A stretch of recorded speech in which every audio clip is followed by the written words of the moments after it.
The name's Jenna, and I'm about to spill the tea on my crazy mother-in-law, Monica. That woman's nuttier than a squirrel's winter stash, let me tell you. Me and my hubby Kyle, we go way back. He's always been the apple of his mama's eye, even though he's got an older sister. Monica, well, she's a real piece of work. A bona fide, certified narcissist. The kind who demands presents on her own kids' birthdays, saying they wouldn't be around if it weren't for her. Can you believe the nerve? Kyle's told me some stories about growing up with her. Every time he accomplished something, she'd make it all about her. Typical narcissist behavior. Now, when I first started coming round, Monica was sweet as sugar. But the more serious me and Kyle got, the more her true colors started showing. By the time we decided to tie the knot 3 years ago, she was acting loonier than a toon. Planning our wedding was a nightmare and a half, thanks to her meddling. Kyle and I, we were smart though. Paid for the whole shebang ourselves, so nobody could stick their noses where they didn't belong. Of course, that didn't stop Monica from trying. She kept butting in, wanting to change this and that about the venue. I put my foot down and politely told her thanks, but no thanks. She went crying to Kyle, trying to get him on her side. But I held firm. Our wedding, our choices, period. Now I had this vision for our big day, you see. Wanted it to be laid back, fun, and not too fussy. I told my bridesmaids to pick out a dress in a certain color palette and run it by me before buying, just so I'd know what I was working with.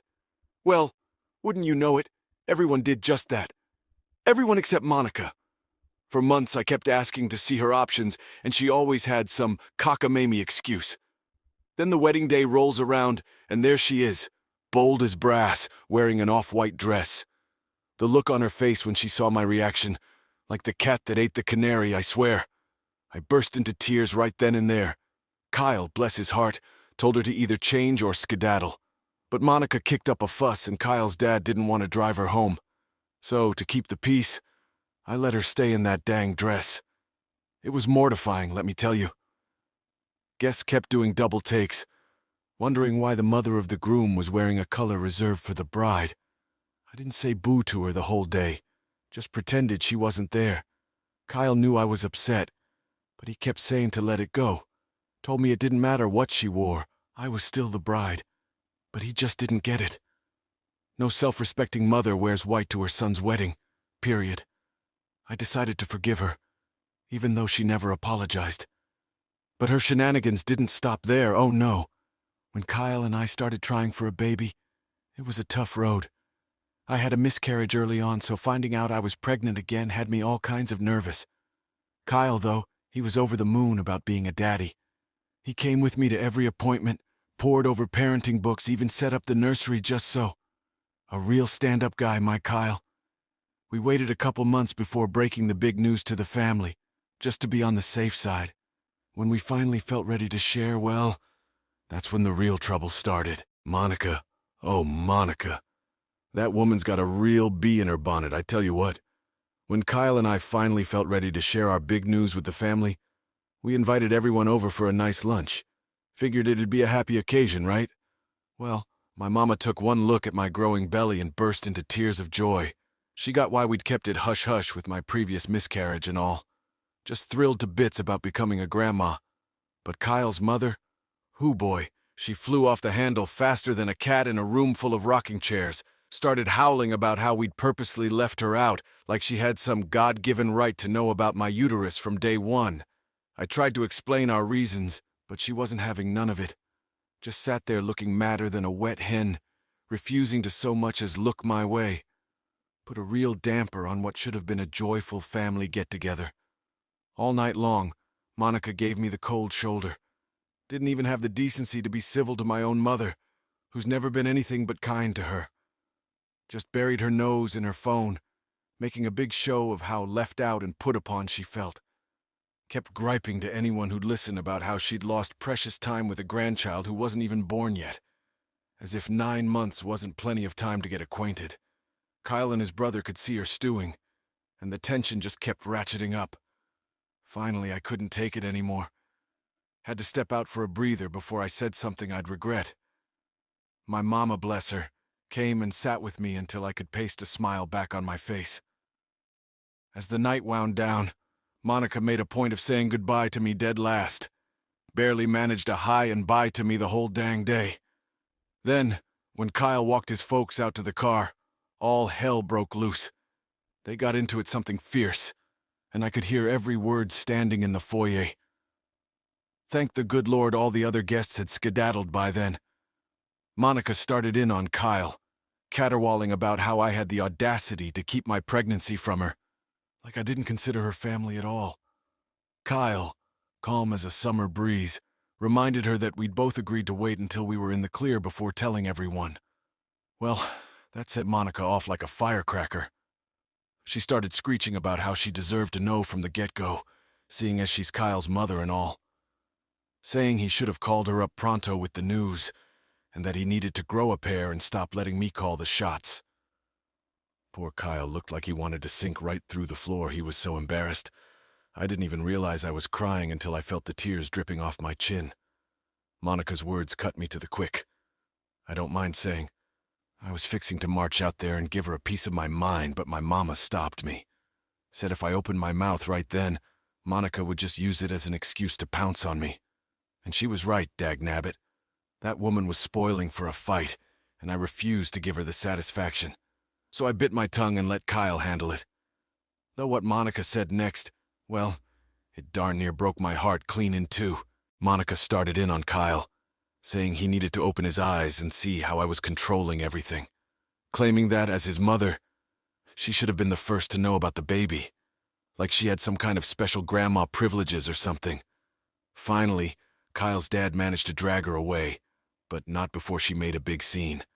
And let me tell you, that was just the tip of the iceberg with that woman. She's pulled all kinds of stunts over the years, always blowing things out of proportion and acting like the world owes her something. Here, let me give you a little taste. 1. She tried to go behind my back and teach our baby girl Debbie to call her Ma instead of Grandma. I was fit to be tied when I found out. 2. Every time she babysits Debbie, she makes sure the whole dang town knows how much she's helping us out, like we're just helpless without her. 3. When I had some health issues after giving birth, she had the nerve to tell me I needed to be a better mother and just get over myself. As if I was laid up in bed for the fun of it. The list goes on and on, I'm telling you. My relationship with Monica has been rockier than a gravel road, but I've tried to keep the peace for Kyle's sake. Now fast forward to the latest debacle. Monica and Phil, they just moved into this fancy new place and kept pestering us to come see it. Kyle wanted me to go by myself with Debbie, but I was dragging my feet. I knew it was just asking for trouble. But Kyle kept pushing, saying it would get his mother off his back. So I caved and agreed to go over one weekend. That particular weekend, Debbie had a birthday party to go to. I dropped her off and asked my own mother to pick her up after, since Debbie adores spending time with my folks. So there I was, pulling up to the in-laws' new digs on a sunny Friday afternoon. I gotta admit, the place was pretty swanky. Huge yard, lots of fancy landscaping. Phil clearly spared no expense. I rang the doorbell and Monica answered, looking all excited at first. Probably thought I was Kyle, but when she saw it was just little old me, her face fell faster than a lead balloon. She got all huffy, demanding to know where Kyle and Debbie were. I explained about Kyle's appointment and Debbie's party, but that just set her off on a tirade about how selfish we all were for not making time for her. I tried to change the subject, saying I was there to see the new place like she'd been asking. That perked her up a bit, and she invited me in. The inside was just as ritzy as the outside. High ceilings, fancy decor, the works. Kyle's sister Haley was there with her son Jake, who's about 11 or so. Now Haley's cut from the same cloth as her mother. Never been too fond of me, though I can't quite figure out if it's personal or if she's just trying to score points with Monica. Either way, she barely acknowledged me. Monica mentioned that Phil was out gallivanting with his buddies, so she'd called Haley and Jake over for some quality time. I just nodded and tried to make small talk with Jake about school.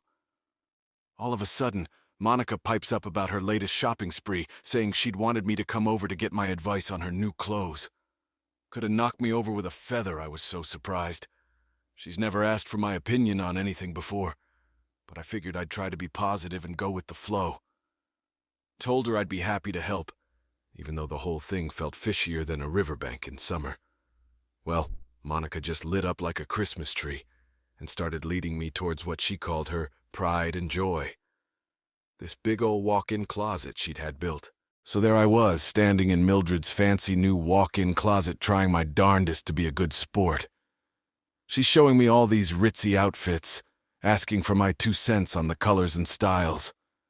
I'm thinking to myself, well, ain't this a turn of events?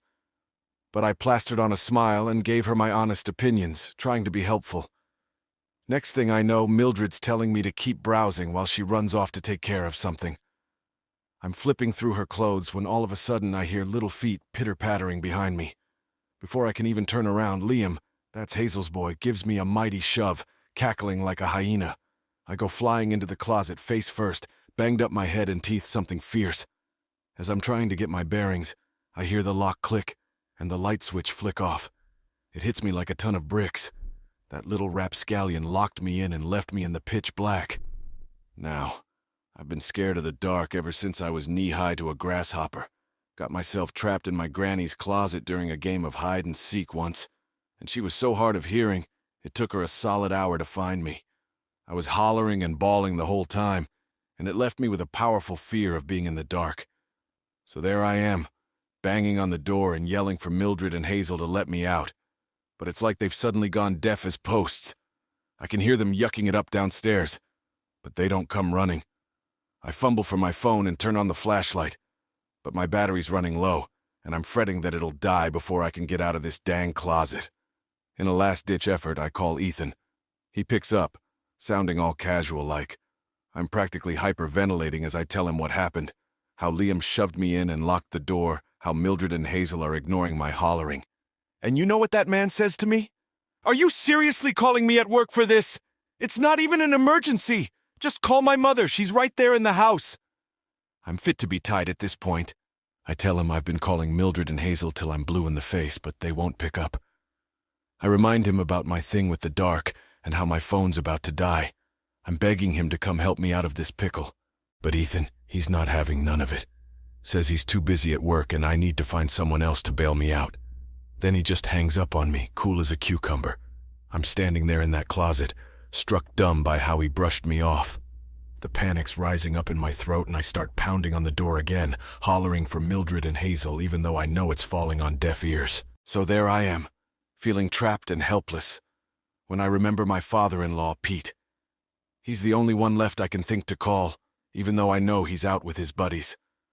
I dial his number, holding my breath and praying he'll pick up. When he does, I pour out the whole story. How Liam locked me in. How Mildred and Hazel are ignoring my cries for help. Pete, bless his heart, promises to hightail it back home lickety-split.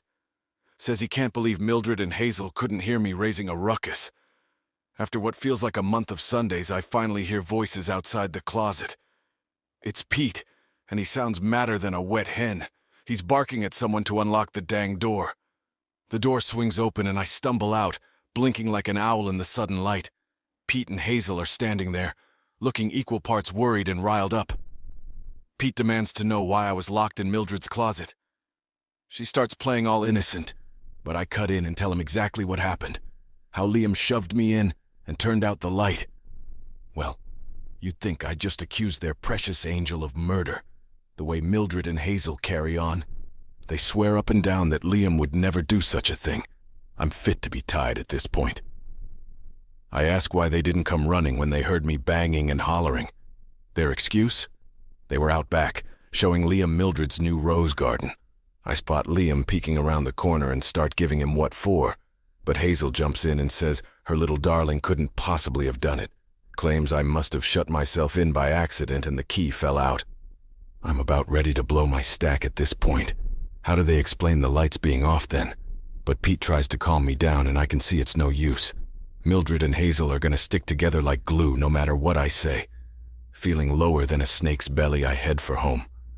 I call my mama on the way and tell her I can't pick up little Sadie tonight. Ask if she can keep her over. Mama knows something's wrong, but I just don't have the energy to get into it. When I get home, I'm shaking like a leaf, waiting for Ethan to walk through the door so I can give him a piece of my mind. But when I tell him what happened, he lays into me for overreacting. Says I'm being childish, that his family would never do such a thing. He keeps harping on about how he couldn't just drop everything to come to my rescue, telling me I need to be more understanding. With everyone making me feel like I'm crazy, I start to doubt myself. Not wanting to make things worse, I clam up and go to bed. But I'm feeling all kinds of alone and mixed up inside. What happened to me wasn't no prank. It was downright cruel, especially since they all know I'm scared of the dark. The next day, I'm still trying to wrap my head around it all. The day before. Monica has always been fascinated by exquisite and rare names. One day, while flipping through a dictionary, she accidentally came across the name Mildred. She liked it so much that Monica decided to change her name. From now on, she is Mildred, a woman with a unique and memorable name. Meanwhile, Kyle never liked his name since childhood. It seemed too simple and uninteresting to him. He always dreamed of something more original. One day, while looking through old comic books, he saw the name Ethan, which simply captivated him. Without thinking twice, Kyle changed his documents and became Ethan, a boy with a bright and unusual name. So there I am, still reeling from the whole closet fiasco, when my cousin sends me this TikTok link. She asks if that's me in the video. I click on it and nearly fall out of my chair. It's Liam, that little stinker, and he's recorded the whole dang thing. He's bragging to his followers about how he pranked me, how locking me in the dark closet was his grand plan. He even hid a camera in the corner to catch it all on film. I'm seeing red at this point, watching him cackle like it's the funniest thing since sliced bread. I waste no time sharing the video in our family chat, demanding an apology from everyone now that I've got proof. I tell Hazel she better make Liam delete that video pronto. But do they take it seriously? Not on your life. Mildred has the nerve to say it's the most hilarious thing she's ever seen. Boys will be boys, she says, like that excuses everything. Hazel's no better, insisting I shouldn't get my feathers ruffled over a harmless prank. She tells me to just let it go. I warn them that if Liam doesn't take down that video, I'm getting the law involved. Mildred fires back, saying I'm making a mountain out of a molehill, and I need to learn to be part of the family. Well, that tears it for me. I'm done with their lack of give a darn. I call the cops right then and there, show them the evidence. They agree it's a serious situation, and head over to have a chat with Hazel about why her 11-year-old is on TikTok, posting videos of himself shoving people into closets. Later, Hazel calls me up, madder than a hornet. Demands to know if I really had the gall to sick the cops on her. I tell her straight up that I did, and I'm prepared to take it to court if I have to. She starts in on me again, but I shut her down quick. I inform her that I'm recording the call, and I'll be happy to hand it over to my lawyer. That sure put a sock in her yap. So, am I wrong for teaching my husband's family a lesson after they left me trapped in that closet for over an hour? Well, I'll be darned. In just a few hours, I've gotten thousands of comments, and most folks seem to understand why I called the law. My in-laws have been blowing up my phone, begging me to take back my statement to the police. No official case yet since Liam's still a youngster. The cops are looking into it, trying to figure out the best way to handle things. When Ethan got home from work, he hit the roof. Apparently, he'd been trying to call me all day, but I was tied up with the police. He's got it in his head that I've ruined the family, that I'm being childish and overreacting to a harmless situation. He's still convinced Liam's just a kid who shouldn't be punished. I've been talking to my own folks and my sister about all this. They know about my fear of the dark, so they're shocked that nobody came to my rescue. And they can't believe Ethan isn't standing up for me. My daddy gave Ethan an earful, telling him that if I called him for help while I was trapped, it was his job as my husband to either come get me or call his parents right away. The fact that he did neither doesn't sit right with me or my family. Thanks to everyone's comments, I'm starting to see that my husband and his family's dismissive attitude has been going on for a long time. I just didn't want to face it. Well, folks, I've got some news that'll make your head spin. It's been a week since my last update, and there's been a big development. Turns out, Hazel's husband Vince was out of town when this whole closet fiasco went down. But when he got back and heard what Liam did, he hit the roof. Vince marched Liam right over to me and made him take down that dang video and apologize to my face. When Hazel tried to stick up for the boy, Vince threatened to kick Liam out if he ever disrespected someone like that again. I know all this because Vince came to see me himself, hoping to get to the bottom of what happened. He brought Liam with him, and the kid looked like a whipped pup, probably been catching an earful the whole way over. As soon as we sat down, Liam started spilling his guts. He fessed up to shoving me in the closet, but then he said something that nearly knocked me out of my chair. Apparently, he'd been showing Mildred his TikTok account and all these prank videos his friends were pulling on folks. And get this, Mildred started egging him on, telling him it'd be a hoot to try it on someone for real. Liam said he didn't think it was right to prank family, but Mildred told him I didn't really count since I was just married in. Said he could go ahead and prank me without feeling guilty. I was flabbergasted. Vince asked Liam if he was just trying to weasel out of trouble, but the boy started bawling and said we could check his phone. Sure enough, there were the messages from Mildred, plain as day. I saved those screenshots lickety-split and told Liam in no uncertain terms that he should never listen to Mildred when she tells him to do something like that. The boy agreed, looking mighty sorry. Vince was fit to be tied. Said it made him sick to think of Mildred putting such ideas in Liam's head, and that he wasn't so sure he wanted the boy around her anymore. He begged me not to press charges. Said Liam had come clean and he was worried about what it would do to the kid's future. I told him I'd talk to my lawyer and the cops, but only if Liam promised he'd deleted the video for good and didn't have any copies squirreled away.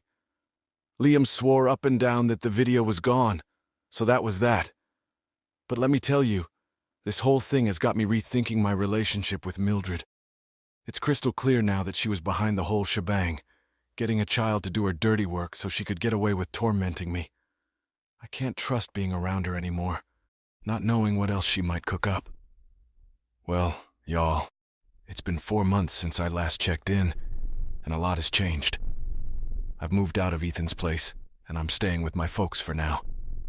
Like I said before, my wicked mother-in-law Mildred was the mastermind behind the whole closet debacle.